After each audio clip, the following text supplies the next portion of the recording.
দাঁত নিয়ে যদি কেউ করে অবহেলা, তার কাঁদতে হবে সারা বেলা। সবচেয়ে বেশি নিজে অবহেলার কারণে কিন্তু ভুগছি, আর কিছুটা ডাক্তারের অবহেলার কারণে কিন্তু ভুগতে হচ্ছে, এই মুহূর্তে ভুগতে আসি। আর এই মুহূর্তে জরিমানাও লাগতেছে ডাবল। তো আপনার সাথে এরকম হতে পারে, বা আপনারও এরকম হচ্ছে দাঁতের। আপনি হয়তো অবহেলার কারণে আপনার অবস্থা একসময় খুবই খারাপ হয়ে যাবে, মানে আমার থেকে ভয়ানক হতে পারে আপনার। আমার কি ভয়ানক, তো আমার কি কি সমস্যা পড়তে হয়েছে, আমি কিন্তু বাইরের থেকেও চিকিৎসা করে আসছি, দাঁতের চিকিৎসা। সৌদি আরব যখন ছিলাম তখনও চিকিৎসা করছি, তখনও কিন্তু আমি দাঁতের চিকিৎসা করছিলাম।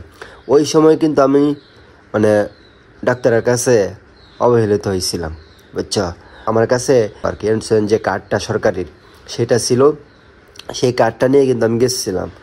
তো যাওয়ার পরে ওরা 3 দিন নিছে আমার। 3 দিন অনেক দূরের রাস্তা, যে রাস্তা আমি গাড়ি ভাড়া দিয়ে গেছি, আমার নিজের টাকা দিয়ে কিন্তু চিকিৎসা করতে পারতাম। তো হ্যাঁ, সৌদি আরবে ভালো চিকিৎসাও আছে।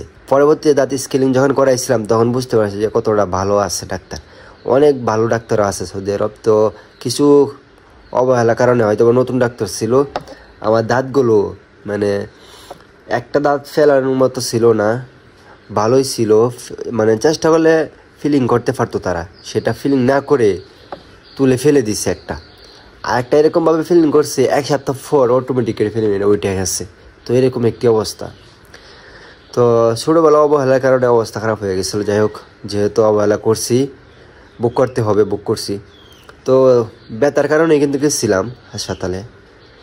তারপরে এভাবে অনেক দিন চলে গেল, বাংলাদেশে চলে আসলাম। তো আসার পরে এই মুহূর্তে আবার ভাবলাম যে এটা ফিলিং করার দরকার, কারণ ফিলিং ছুটে গেছে। তাছাড়া এন্ড একটা দাঁত আর ফিলিং করে নাই, শেষ মাথা দিকে করতে পারে নাই, এদিকে শেষ মাথা একটা তুলে ফেলে দিচ্ছে, বুঝছো।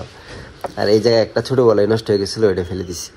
তো এই মুহূর্তে বাংলাদেশে আসার পর আবার আরেক জায়গায় গেছি ফিলিং করার জন্য। এই দাঁতটা কোনো রকম ফিলিং করে দিচ্ছি, ওরকমভাবে ফিলিং করতে পারি না, আবার অবহেলাতে শিকার হলাম। তারপরে আরেক ডাক্তারের কাছে গেছি, যাওয়ার পরে এই মুহূর্তে আমার 10,000 টাকা খরচা হবে, বুঝছো। 10,000 টাকা খরচা হবে। এই জায়গায় একটি দাঁত বসাবে, আর একটা দাঁত ক্যাপ করবে, আর ওই সাইডে একটা ক্যাপ পড়াবে, বুঝছো। মানে ডক্টর যেটা বললো, এই পাশে কিন্তু একটা দাঁত আছে এই মুহূর্তে, আর মাঝখানে নাইগা একটা। তো মাঝখানে একটা দাঁত বসায় তারপর ওই দাঁতটা মানে যাতে জোর পায় সেই সিস্টেম করে দিবে আর কি। তো শুধু অবহেলার কারণে কিন্তু এই অবস্থা, সেই জন্য দাঁত নিয়ে অবহেলা করতে নাই। দাঁত নিয়ে যারা অবহেলা করে তাদের অবস্থা পুরাই খারাপ হয়ে যায়। একটা সময় টাকা পয়সা সবই পাওয়া যাবে, কিন্তু দাঁতগুলো কিন্তু আর অরিজিনাল পাওয়া যাবে না। তো সেই চিন্তা ভাবনা করে কিন্তু এই মুহূর্তে আমি দাঁতগুলো যেটা ফিলিং করার দরকার ফিলিং করে, তারপরে ক্যাপ পরে সব কিছু মানে ঠিকঠাক করার চেষ্টা করতেছি। কারণ সময় থাকতে যদি এগুলো না করি, তাহলে পরবর্তীতে আরও আফসোস করতে হবে, আরও মানে অনেক কষ্ট করতে হবে। টাকা খরচা করলেও কিন্তু ওরকমভাবে আর পাবো না দাঁতগুলো। সেই জন্য সময় থাকতে চেষ্টা করতেছি। তো আপনাদের যারাদের এই অবস্থা আছে বা দেখতেছেন এরকম হওয়ার সম্ভাবনা আছে দাঁতগুলো, আপনাদেরকে বলবো কি, যত তাড়াতাড়ি সম্ভব টাকা না থাকলেও অন্যদের কাছ থেকে টাকা নিয়ে হলেও দাঁতগুলো চিকিৎসা করেন, দাঁতগুলো আগে যত্ন নেন, দাঁতগুলো ঠিক করেন।